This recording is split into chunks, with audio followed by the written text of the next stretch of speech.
Hi, welcome to the Industry Astrology New Moon Forecast for February of 2026, a total solar eclipse. The moon's been waning, the energy intensifying. It's eclipse season. How are you feeling? The moon is waning, getting smaller and darker, and on February 17th, between 3:42 and 4:41 a.m. Pacific time, the moon will cross in front of the sun, eclipse the sun, and then begin to wax again.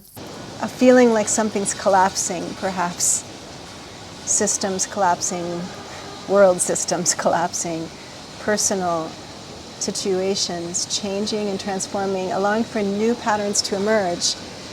Eclipse season is a time for big shifts and liberation as well, especially because this powerful solar eclipse, Ring of Fire eclipse, arrives just 2 nights after Shivaratri, the sacred night of Lord Shiva, the god of destruction and the liberator of karmic patterns. I'm still here in India. There you see the Arabic Sea, or the Indian Ocean behind me, the backwaters in Kerala. I'm worried it's too windy and loud out here, so I'm going to go back into my room.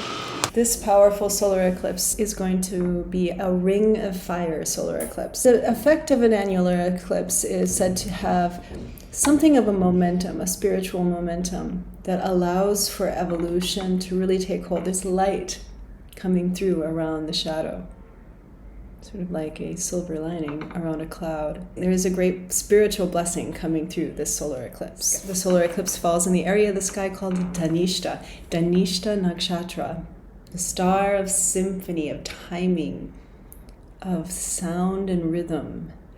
And Dhanishta is actually symbolized by Lord Shiva in the Tandava, the dance of destruction, dancing to the sound of the Damaru, the drum that he plays, cosmic rhythm of destruction and creation. This new moon also symbolizes the gateway into the Chinese New Year, coming into the fire horse, this fast-moving, intense energy.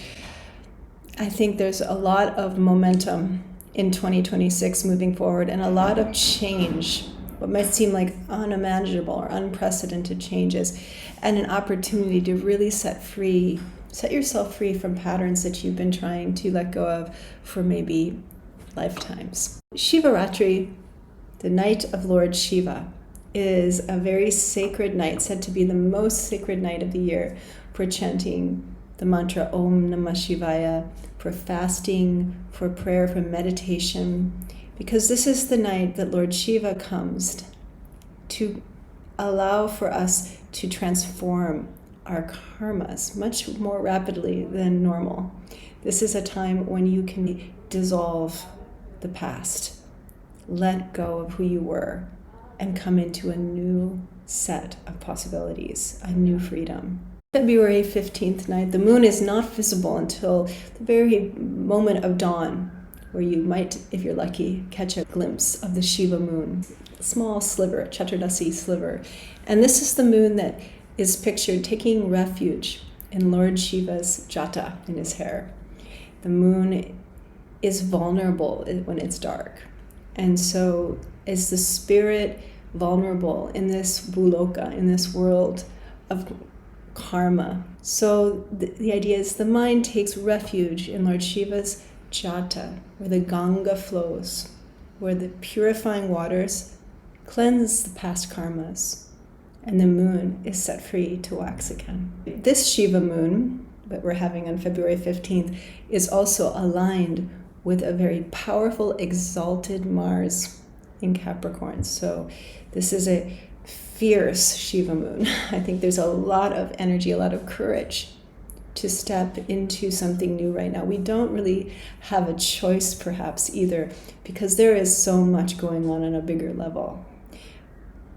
This month, on February 20th, in fact, the exact alignment of Saturn with the outer planet Neptune happens. Saturn is a lord of karma. He rules over our limitations and structure. But Neptune is a very mystical outer planet. We don't use it traditionally in Vedic astrology, but it tends to go along with times in history where there are dissolving, collapsing of old systems, collapsing of old world orders, and also upheaval, also confusion that arises from it, because Neptune naturally brings a sort of foggy, mystic, and a nebulous, confusing element to it. So when the god of structure and limitation meets the energy of dissolution and confusion, there's questioning around what is real and what's not. What is reality? This combination, of course, is something that's been growing over the last year or two. They are both very slow-moving planets, but their exact conjunction will happen on February 20th. And we've been seeing its influence, I think, through AI and through this sort of kind of feeling of what's real and what's not in the news, this sort of getting some information, but not all information, questioning, conflicting, paradoxical ideas. This solar eclipse, Shivaratri, is a blessing to cut through some of the fog and confusion that is basically peaking at this time. Dhanishta solar eclipse brings a certain destiny energy to it. Dhanishta is a nakshatra of timing. Dhanishta solar eclipse brings in the element of something universal, something like a symphony of destiny and time patterns interweaving. It's a star of fate and also of Lord Shiva's rhythm, in that time moves with the rhythm of his dance, of his will.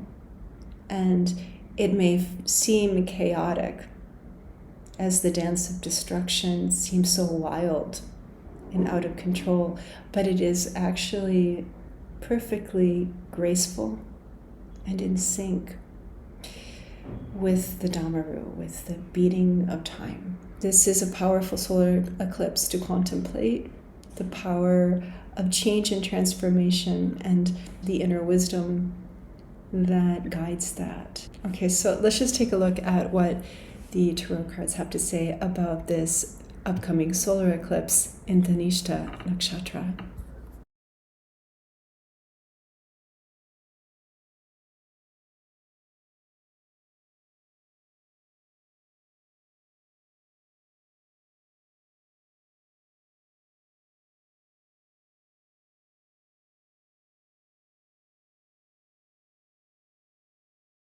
Okay, so the first card that came through is the Lovers. The Lovers actually is a card of decisions, but yes, it could be speaking about relationship decisions as well. Venus is actually involved with this eclipse. She's just about a degree away from Rahu, the head of the snake that is going to be eating up the sun and the moon during the eclipse. So there may be an impact on significant relationships or other Venus-related issues, creativity, finances. Venus isn't quite visible yet. She's going to be appearing as evening star very soon, but this eclipse is sort of a big push for something new, a new kind of template, perhaps, around relationships and how we communicate before she starts her new evening star cycle. And also the Ace of Swords. Really a new order, a new beginning, a whole new idea. The Chaturdasi moon, especially with that Mars, can create an anxiety or impatience. Out of that is this whole new idea to being born. Also, Mercury is going retrograde in between eclipses. That's not until the 25th. But yeah, there's a lot of very powerful turnarounds and transformative opportunities with this eclipse. Opportunities to make choices that are different. And then finally, another major arcana, wow, the Priestess. Yeah, the High Priestess is a card of inner contemplation, inner wisdom, inner guidance. And sometimes that requires a certain trust and surrender as well. There is a balanced and clear way through focus, one-pointed focus.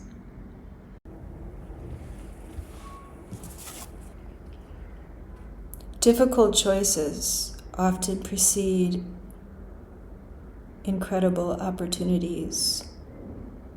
A fork in the road, a moment to slow down and listen to the inner voice. Is there a way to let go of the past and allow for a new point of view, a new point of view to emerge?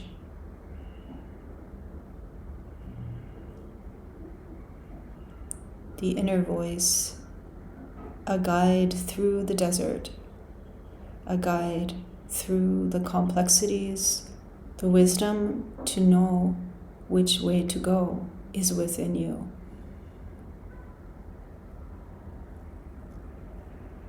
Okay.